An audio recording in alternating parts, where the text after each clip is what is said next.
Hey guys, welcome back to the BuzWeaver channel. And as we have talked about, ladies and gentlemen, we knew that this year's midterm was going to be an extraordinary time in our country. And I believe we have reached this point to suggest, as many have said, including our good friend Tim Pool, that what we are seeing is very similar to what led up to our own Civil War here in the United States. As I recall Thomas Jefferson saying that we could experience perhaps a civil war every 20 years. From the Washington Post, the Jeff Bezos-owned newspaper, because he, as a billionaire, can own a social media or a media platform, and it's not a problem. FBI seizes Mike Lindell's phone in probe of Colorado voting machine breach. That's right. FBI agents seized a cell phone belonging to Mike Lindell, the MyPillow founder and prominent election denier, as part of a federal investigation into alleged breach of voting machines in Colorado, according to Lindell. So this means right now, ladies and gentlemen, as my last few videos, is now going to be ads limited, meaning that not only are my videos deranked because it's competing with all the prominent and priority creators, mainstream media, I am now going to probably be demonetized again because of the language in this video. So thank you guys for your support. Be sure to hit that like and subscribe to the channel to help out and indicate and show to the AI and YouTube that conservative commentary is welcome here, to include the persecution that we are seeing now. The agents served Lindell with a search warrant and grand jury subpoena Tuesday afternoon in the drive-through area of Hardee's restaurant. Ladies and gentlemen, the man's going to get his food and they go after him. These people spare no expense, no time, interfering in people's lives to disrupt everything that's going on because there is a political persecution. The Department of Justice has been weaponized. Now, of course, if you want to read the full article, I will link it below. And it is in archive status here because, of course, the Washington Post is behind a paywall. And we often try to use the archiver, as I do with some posts, of course, because this is how a lot of the mainstream media gets their clicks. And I don't always use it because it can be kind of inconvenient. It can take some time for some of these to load. But nonetheless, guys, as we have talked about, the persecution is on. The heat is on. This is CCP, China, Russia level maneuvers. It really is. Department of Justice sends 40 subpoenas to Trump aides. 40 subpoenas. Now, it's one thing for Russia or China to do this over a period of weeks, months, and years. But in the United States, they spare no expense. They go after everybody at once. It's just absolutely phenomenal. The Justice Department has issued some 40 subpoenas to aides of former President Donald Trump regarding Trump's efforts to overturn the 2020 presidential election. Politico confirmed Monday. Listen, we have talked about this here. The FBI said they found scant evidence that this was a collected effort. It was basically a bunch of individuals decided they were going to march on the Capitol, completely spontaneous, and these individuals just kind of doped around, walking around. Some people were even waved in by the police.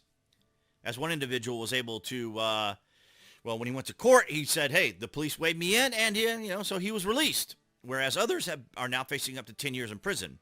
The subpoenas, first reported by the New York Times, the New York Times couldn't be any happier, are a major step forward in the ongoing investigation of the events leading up to January 6th. That's fine, but what does that have to do with Trump, who was not indicted and released of all responsibilities by the Senate, and Democrats included, when they impeached him for the second time, right? So what's the deal?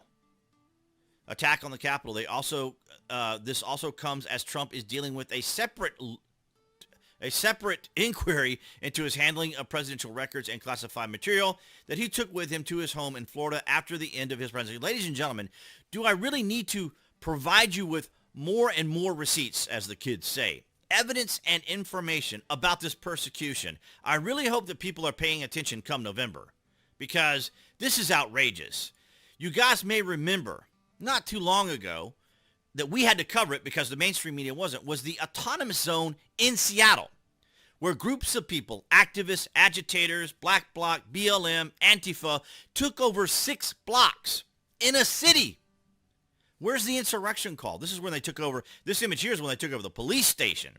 They took over 6 city blocks, took over a police station, and where's the outrage? East Precinct was rainy and peaceful and full of speeches from activists, agitators, poets, and socialist city council members. Socialist city council members. Ladies and gentlemen, in a constitutional republic, which is fine if they want to protest, but where was the outrage here when people took over 6 city blocks? Not to mention a young boy, 16-year-old, was killed by the security team or whatever policing agency they were using there in that autonomous zone. Absolutely absurd. Look at this. Ladies and gentlemen, tracking protests across the USA in the wake of George Floyd's death. This is outstanding. Look at this. Look at all of the activity that was going on. What can the left point out when it comes to right-wing activity? Charlottesville and maybe January 6th? Okay, all of 2 things. Maybe the demonstrations that went on there in Washington when there were some issues with the Proud Boys and BLM. Maybe, okay, 3. Maybe you guys can come up with maybe 4, maybe 5. But look how many there are when it comes to the agitators, protest, and rioting that was going on. I want to show you. Now, the list of cities is one of 87. One page of 87 cities where all this was going on. Absolutely astounding. And, of course, here in Minnesota, George Floyd Square Autonomous Zone survives an eviction attempt. So think about all the outrage of trying to evict people who are taking over a square in Minneapolis. Just taking it over like this belongs to us. Where's the outrage there? Where's the insurrection? Where's the civil strife calls? On June 3rd, public officials in Minneapolis attempted to arrange the eviction of George Floyd Square, the autonomous zone, at the place where Minneapolis police harmed George Floyd on May 25th. The video is probably already demonetized, so I might as well just read the damn words anyway. Absolutely extraordinary. We covered it here on the channel. We've covered this. I mean, this is ad nauseum for everybody here. Go ahead and click that like button if you haven't already, because you already know. You're in the know. Fed sends tactical team to Seattle, expanding presence beyond Portland. After outrage over the presence of federal agents in Portland, Oregon, the Trump administration is sending a team to Seattle. Officials say they will be on standby. Imagine that, the outrage that President Trump wanted to quell a lot of this protesting and violence that was going on, the rioting on a federal building on federal property, which he can do. And then, of course, they screamed about President Trump using his federal authority. Yet, just recently, after Roe v. Wade was overturned, there was a scream by Alexandria Ocasio-Cortez, Elizabeth Warren, and many on the left and progressives that the federal government needed to get involved. They needed to get involved with this immediately. Do whatever you got to do. Absolutely ridiculous. Trump administration sends tactical team to Seattle. The Trump administration expanding its effort to protect major cities. Wow, protect major cities. What a terrible thing to do.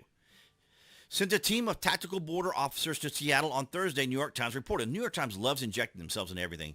The moves come a day after President Donald Trump and Attorney General William Barr announced that federal agents were being deployed to Chicago and Albuquerque, New Mexico, to help fight rising crimes. Yeah, we just talked about that right here. Yeah. One of 87 pages of cities that were affected by rioting and violence, and I think it's up to 30 people died during that process. And here's something we also covered, which was kind of amusing. George Floyd mural struck by lightning in Toledo, Ohio. Yeah, on a semi-cloudy day, a specific location at a specific time, the mural was struck by lightning. Absolutely phenomenal. Call it what you will. It's absolutely interesting. But nonetheless, ladies and gentlemen, we knew it was going to get weird. We knew it was going to get odd. But how are we at this point in our history, in American history, where the Department of Justice is intentionally and willfully going after individuals within the president's inner circle, his attorneys, where attorneys in this country have levels of protection because, of course, they represent all sorts of individual people. For example, when I worked for the Public Defender Standards Council here in the state, when I worked for the attorneys here in our state, we provided indigent defense for individuals. And, of course, no one's going to pursue attorneys that are defending individuals that have committed felonies and so forth and so on. You know how the old joke goes, you need a criminal attorney if you have been convicted of a crime. But nonetheless, guys, it's absolutely extraordinary, is it not? Mike Lindell, going after Mike Lindell. We know they've gone after Steve Bannon. We've already talked about that. And Steve Bannon was also swatted, like Marjorie Taylor Greene was swatted, like Tim Pool was swatted, like Jeremy was swatted, and individuals being denied bank access and third-party usage of donations here on the internet. For example, Lauren Southern, for example, Carl Benjamin, Milo Yiannopoulos, and of course the complete removal of Donald Trump and Alex Jones from social media entirely. Here we are. I want to thank all you guys for your continued support because this video probably will be demonetized. So hit the like button. Thanks to all of you guys on Rumble, BitChute, Odyssey, DTube for your guys' continued support. And that's what I had for you guys today.